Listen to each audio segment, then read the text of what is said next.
తెలంగాణలో మున్సిపల్ ఎన్నికల నిర్వహణకు రంగం సిద్ధమైంది. కార్పొరేషన్ మేయర్లు, మున్సిపల్ చైర్మన్ స్థానాలకు రిజర్వేషన్లు ఖరారు చేస్తూ ప్రభుత్వం ఉత్తర్వులు జారీ చేసింది.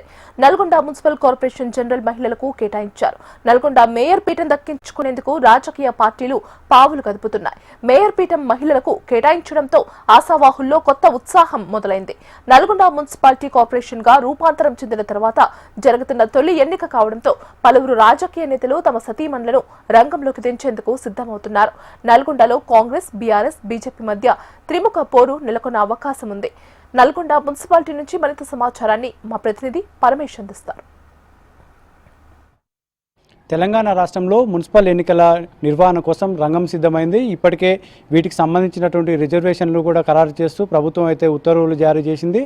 ఉమ్మడి నల్గొండ జిల్లాలో నల్గొండ కార్పొరేషన్తో పాటు మొత్తం 18 మున్సిపాలిటీలకు కూడా రిజర్వేషన్లు ఖరారు చేస్తూ ఇప్పటికే దీనికి సంబంధించిన రిజర్వేషన్లు కూడా వెలువడ్డేటువంటి పరిస్థితి ఉంది. ముఖ్యంగా ఏదైతే నల్గొండ నూతనంగా కార్పొరేషన్గా ఏర్పడడంతో ఇక్కడ ఉన్నటువంటి ఏదైతే ఈ పీఠాన్ని ఎవరు దక్కించుకుంటారనేది అయితే ఇప్పుడు ఉమ్మడి నల్గొండ జిల్లా వ్యాప్తంగా హాట్ టాపిక్ నడుస్తున్నటువంటి పరిస్థితి ఉంది. మొదటిసారిగా కార్పొరేషన్గా అవతరించింది. ఎన్నో రోజుల నుంచి, ఎన్నో సంవత్సరాల నుంచి కూడా ఇది కార్పొరేషన్గా కావాలని చెప్పేసి ఇక్కడ ప్రజలు కావచ్చు, ఇక్కడ నాయకులు కూడా ప్రయత్నం చేసినప్పటికీ కూడా గత ప్రభుత్వంలో ఇక్కడ ఉన్నటువంటి స్థితిగతులను కావచ్చు, పట్టణానికి సంబంధించినటువంటి జనాభా విషయంలో కొంత ఇబ్బంది కలిగినటువంటి పరిస్థితులలో అప్పుడు కాలేదు. ఈసారి కాంగ్రెస్ ప్రభుత్వం వచ్చిన తర్వాత కోమటిరెడ్డి వెంకటరెడ్డి కావచ్చు, జిల్లా ఇన్ఛార్జి మంత్రి అడ్డూరు లక్ష్మణ్ కూడా ఇది ఎలాగైనా సరే కార్పొరేషన్గా చేయాలని చెప్పేసి పట్టుబట్టడంతో ఇటు ప్రభుత్వం కూడా దీనికి సంబంధించినటువంటి అనుకూలంగా నిర్ణయం తీసుకోవడం జరిగింది.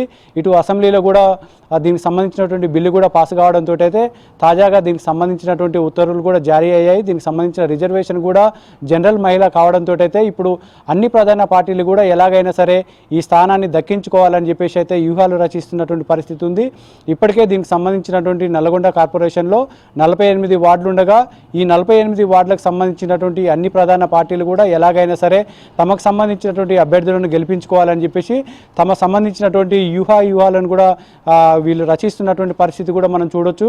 ఈసారి ఎలాగైనా సరే కాంగ్రెస్ పార్టీ మొదటిసారిగా ఈ నల్గొండ కార్పొరేషన్పై ఈ మేయర్ పీఠాన్ని దక్కించుకోవాలని చెప్పేసి ఇప్పటికే కోమటిరెడ్డి వెంకటరెడ్డి దీనికి సంబంధించినటువంటి నాయకులకైతే దిశానిర్దేశం చేసినటువంటి పరిస్థితి ఉంది. ఈరోజు కోమటిరెడ్డి వెంకటరెడ్డి కూడా ఈ మున్సిపాలిటీకి సంబంధించినటువంటి కార్పొరేషన్లో పర్యటిస్తున్నారు. దాదాపుగా 19 కోట్ల రూపాయలతోటి నిధులతోటి అయితే ఇక్కడ అభివృద్ధి పనులకు కూడా శంకుస్థాపనలు చేశారు. ఎలాగైనా సరే నూతనంగా ఏర్పడినటువంటి కార్పొరేషన్లో తమ పార్టీకి సంబంధించినటువంటి అభ్యర్థులను గెలిపించుకోవాలని చెప్పేసి ఆలోచిస్తున్నటువంటి పరిస్థితి ఉంది.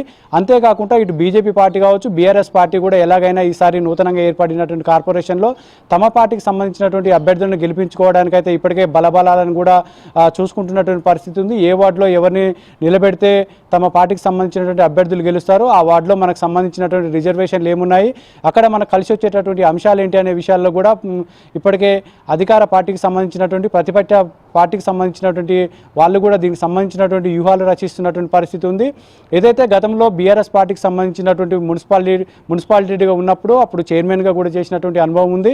అక్కడ సంబంధించినటువంటి కొంతమందికి సంబంధించినటువంటి ఇక్కడ గెలుపొందినటువంటి పరిస్థితి ఉంది. కాబట్టి వాటన్నిటిని పరిగణలోకి తీసుకొని ఏ అభ్యర్థులను అక్కడికి వచ్చిన రిజర్వేషన్లను పరిగణలోకి తీసుకొని తమకు అనుకూలమైనటువంటి వాటిని కూడా ఎక్కువగా పరిగణలోకి తీసుకుంటున్నటువంటి పరిస్థితి కూడా మనం చూడవచ్చు. అంతేకాకుండా ఈసారి ఏదైతే కాంగ్రెస్ పార్టీకి కొంత కలిసి వచ్చేటటువంటి అవకాశం కూడా ఉంటుంది. అధికార పార్టీ ఉంది కాబట్టి దీనికి సంబంధించినటువంటి నిధులను కూడా ఎక్కువ తీసుకొచ్చి డెవలప్ చేస్తామని చెప్పేసి ఇప్పటికే కోమటిరెడ్డి వెంకటరెడ్డి చెప్తున్నటువంటి పరిస్థితి ఉంది. అంతేకాకుండా నల్లగొండను మహానగరంగా తీర్చిదిద్దుతానని చెప్పేసి ఇప్పటికీ కోమటిరెడ్డి వెంకటరెడ్డి పలుమార్లుగా చెప్పినటువంటి పరిస్థితి ఉంది.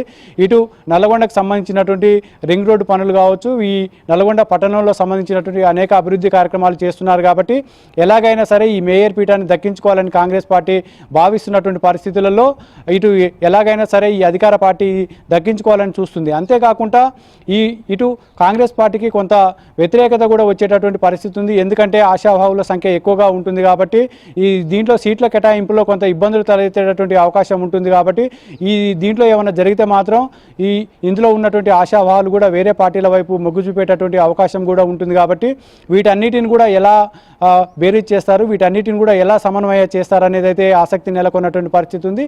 ఏదేమైనప్పటికీ నల్లగొండ మేయర్ పీఠాన్ని దక్కించుకోవడానికి అన్ని ప్రధాన పార్టీలు కూడా వ్యూహాలు రచిస్తున్నాయి.